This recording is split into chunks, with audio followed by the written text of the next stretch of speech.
Umaabot ng India ho, mga bossing, yung kahihiyan o yung nakakahiyang ginawa ng Vice Presidente. Napag-usapan po. Live, on air, itinatanong kay Pangulong Bongbong Marcos, ano ang reaksyon mo dun na merong kampraning na Vice Presidente? Hindi, joke lang ho, mga kababayan. Walang sinabi si Palki Sharma na merong kampraning na Vice Presidente. Kaya lang ho, tayo, mamamayang Pilipino, hindi ho nila tayo masisisi kung ganyan ang isipin natin na meron tayong praning na Vice Presidente. Ultimo ho tayo eh. Hindi ho natin kaya na magbanta sa buhay ng kapwa natin kahit galit na galit tayo, kahit alam nung kapwa natin na kahit alam natin na yung kapwa natin walang pangdemanda, hindi pa din natin kayang sabihin o banta sa buhay eh. 'Di ba? Ng kapwa-tao natin. Lalong-lalo na ho mga bossing kapag ka on air pa ho. O eto, balikan natin, panoorin natin. Napag-usapan po mismo sa India, mga boss. Sineseryoso ni Pangulong Bongbong Marcos Sa India, si Pangulong Bongbong Marcos sa gitna ng kanyang state visit doon. Kabilang sa mga tinalakay ang plano manong pagpatay sa kanya ni VP Sara. Live mula sa India, nasa... Sabi ni Ma'am Neng Gigi, si Locaret, Sara, nasa balita, nag-attend ng mass, palabas, matinong tao siya, at makajos, sabay biglang makakapanood tayo. Putang PI ka, no? Yung malulutong, sabay makakarinig tayo ng mga huhukayin ko yung labi ng tatay mo at itatapong ko sa West Philippine Sea.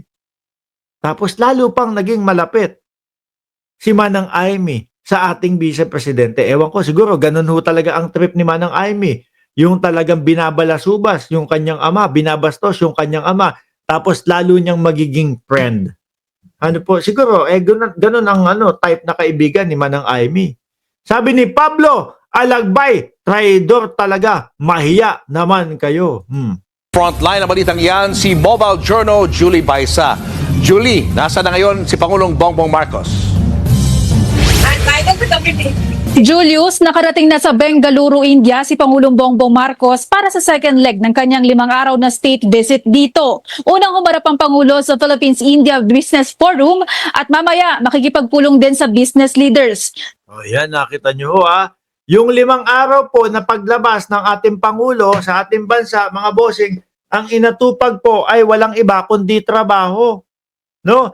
Inatupag po kung ano yung makakatulong sa ating bayan upang lalong umangat ang ating bayan, makawala doon sa sinasabing third world country, second world country, mapunta tayo, maging first world country tayo.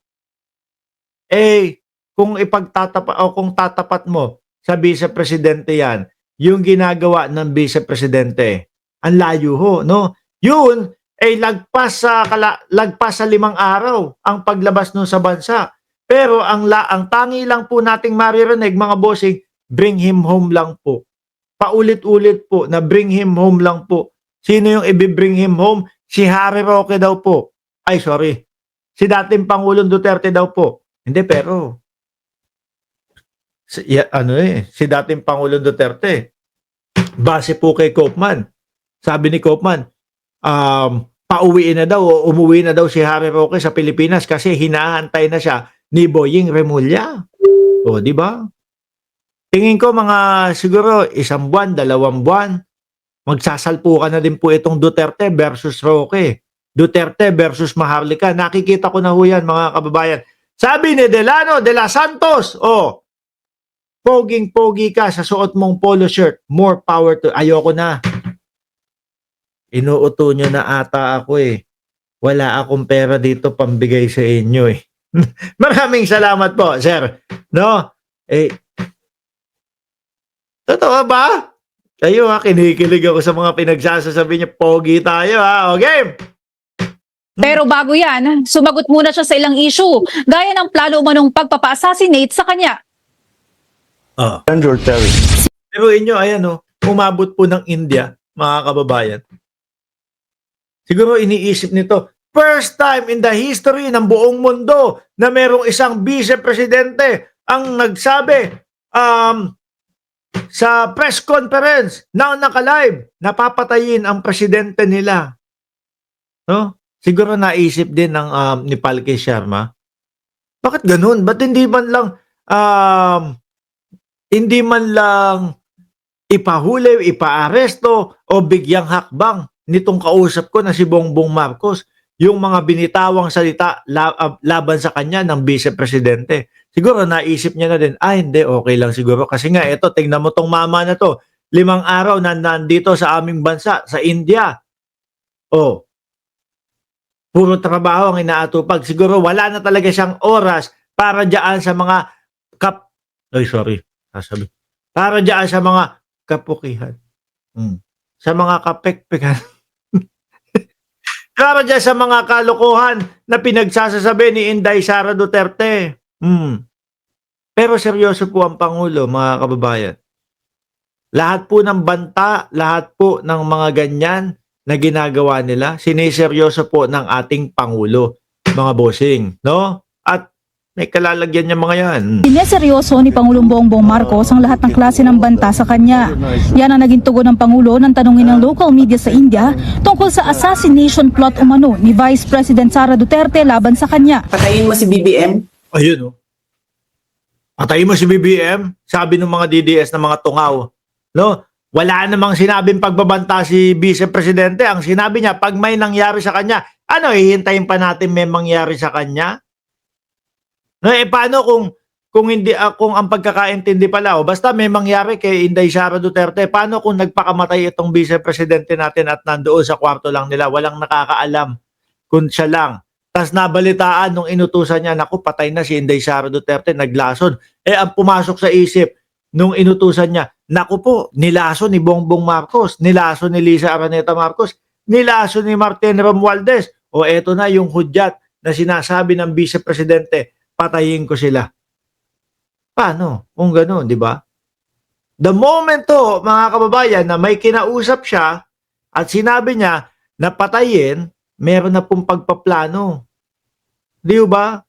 At sabi ko nga ho sa inyo, isa ito sa dahilan, malamang sa alamang, kung bakit ayaw mabuksan o kung bakit ni isa, no, na hearing, ayaw nilang matuloy yung impeachment. Kasi nga ho, mga kababayan, lalo na pag umabot sa punto na eto na yung pag-uusapan, ang hirap na pong idepensa niyan. Di ba, Ma'am Elena Capistrano? Tuloy. Ay, bumalik. Sorry. Saan na yun? Romales, no joke. Tanong nila kay Pangulong Marcos, magagawa ba talaga ito ni VP Sara? Panigurado po. 100% po, mga kababayan. Kung makita nyo yung mukha ng Vice Presidente kung paano pagbantaan ang Pangulong Bongbong Marcos with matching no joke. Tapos kung iisipin mo kung sino ang mga kapamilya nito, kung ano ang background ng pamilya na ito, tapos makikita mo sa news yung mga balita na 20,000 to 30,000 ang namatay nung panahon ng EJK.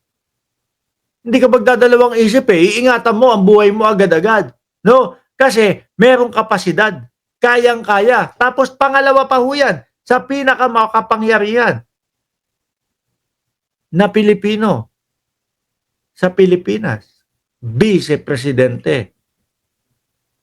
Sa tingin niyo po ba hindi kayang gawin ng Vice Presidente yon? Pangalawang pinakamakapangyarihan, ako naniniwala po ko 100% kayang-kaya ho, mga kababayan. Kaya ingat, Pangulong Bongbong Marcos.